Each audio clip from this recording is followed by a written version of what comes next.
છોકરાઓના નામ એ ભગવાન પરથી રાખો, ભગવાનનું સ્મરણ થાય. ન્યૂ જર્સીમાં એકવાર જન્માષ્ટમીના પ્રસંગે એક બેન પોતાના છોકરાને લઈને મારા પાસે આવ્યા અને એને નામ દીક્ષા આપવાની હતી. નાનો છોકરો. નામ દીક્ષા આપ્યા પછી મેં એ બેનને પૂછ્યું, આ છોકરાનું નામ શું? મને કે ઝેનિલ. મેં કીધું ઝેનિલ નો અર્થ શું?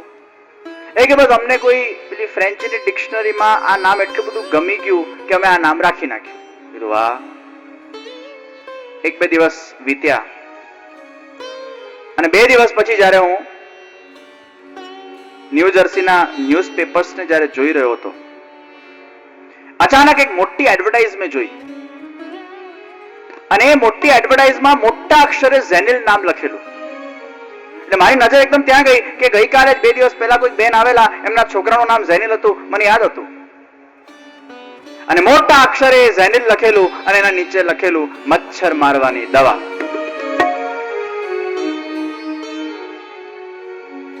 હવે છોકરાઓના નામ આવા રાખીએ જેનું અર્થ મચ્છર મારવાની દવા થતું, તો આખી જિંદગી પેલો મચ્છર મારે બીજું કરે. नाम ऐसे रखो कि जिसके अंदर परमात्मा का स्मरण हो, જેનાથી આપણને પ્રભુની યાદ આવે. એ સ્મરણમ ભજનમ ચાપી ન ત્યાજ્યમિતિ મે મતિ. આ પુષ્ટિ ભક્તિના કમળને જો આપણા હૃદયના અંદર ખીલાવો હશે તો એ કમળને સિંચિત ચોક્કસ મહાપ્રભુજીની કૃપાથી થશે. પરંતુ નિત્ય સ્મરણ, નિત્ય સત્સંગ, આ સત્સંગને પોતાના જીવનનો સ્વભાવ બનાવો. સ્નાન કર્યા વગર મને ચાલે નહીં, તો સત્સંગ વગર પણ મને ચાલે નહીં. Take 20 minutes for God a day. તમે બધા એકાદશી કરો છો ને? બધા કરો છો ને? કેટલા જણા કરે છે? હાથ ઊંચા કરે. વાહ, ખરેખર કુકુડિયું ગામ છે. એકાદશી કરીએ તો વાહ વાહ. કેટલા લોકો નથી કરતા? હાથ ઊંચા કરે. વાહ. એકાદશી ના દિવસે આપણે બધા એવું માનીએ છીએ કે એકાદશી એટલે કેવલ સાબુદાણાની ખીચડી ખાઈને કરવાની એકાદશી અને એમાં ખાવું પીવું નહીં, એ એકાદશી. પણ એકાદશીનો જો ગંભીર અર્થને સમજવો હોય, એકાદશીને જો વાસ્ટ અર્થમાં જોવો હોય, એનો બહુ સુંદર અર્થ થાય છે. 11 ઇન્દ્રિયોની જેમાં શુદ્ધિ કરવાનો જે દિવસ એ એકાદશી છે. એકાદશી એટલે કે ખાલી ખાવા પીવાનું છોડવું એકાદશી નથી. આ ખાવા પીવાનો છોડવા પાછળનો લોજિક શું છે? છોકરો યુનિફોર્મ ને ઘરે પહેરે તો હોય તો યુનિફોર્મ ઘરે કેમ પહેરે છે? કારણ કે સ્કૂલમાં ભણવા જવું છે ને, પણ ઘરે યુનિફોર્મ પહેરીને બેઠો રહીને એમ કે હું તો ભણું છું, હું તો ભણું છું. It doesn't make any sense. એકાદશીના દિવસે કેવલ સાબુદાણાની ખીચડી ખાવીને એ યુનિફોર્મ પહેરીને આપણે બેઠા હોઈએ છીએ કે મેં એકાદશી કરી, પણ એ એકાદશી શેના માટે કરી?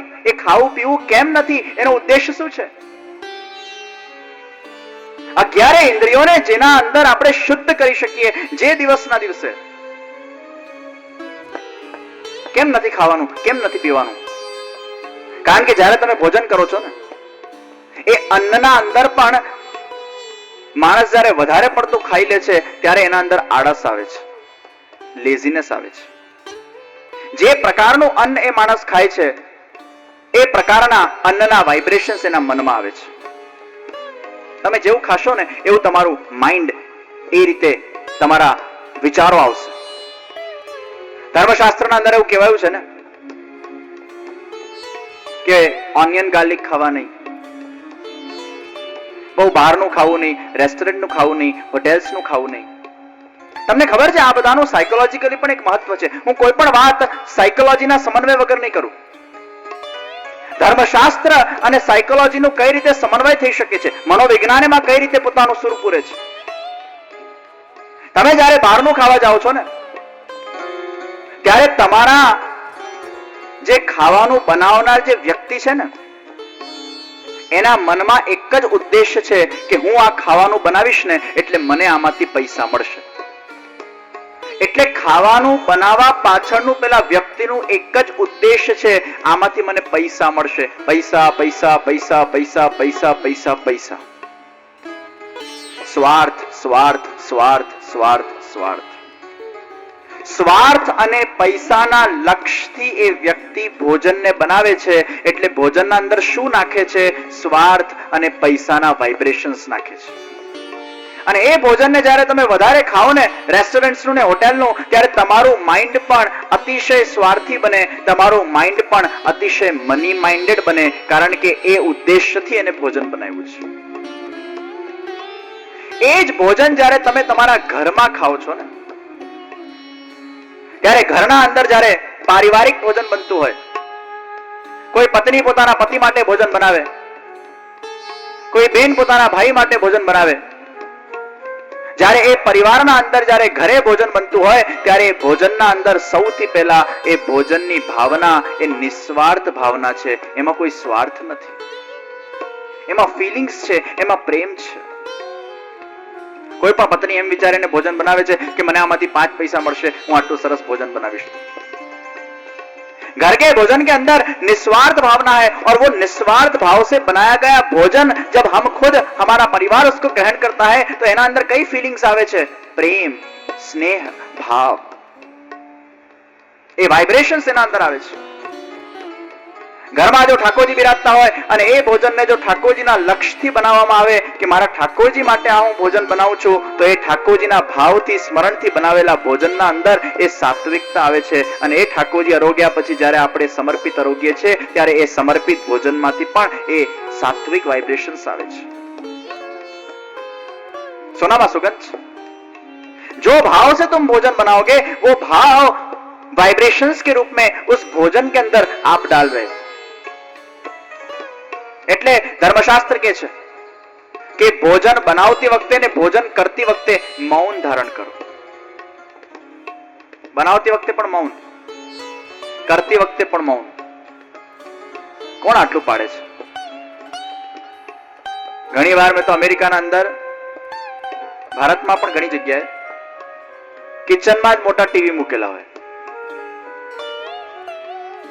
રસોઈ કરતા કરતા પેલો ટીવી જોતા જોતા કિચનમાં રસોઈ બનાવે, રોટી વેલતા વેલતા પેલો હોરર ફિલ્મ હવે ચાલતી હોય, અને હોરર ફિલ્મ જોતા જોતા જો રોટી વેલે તો એ રોટીના અંદર શું નાખે છે? ડર.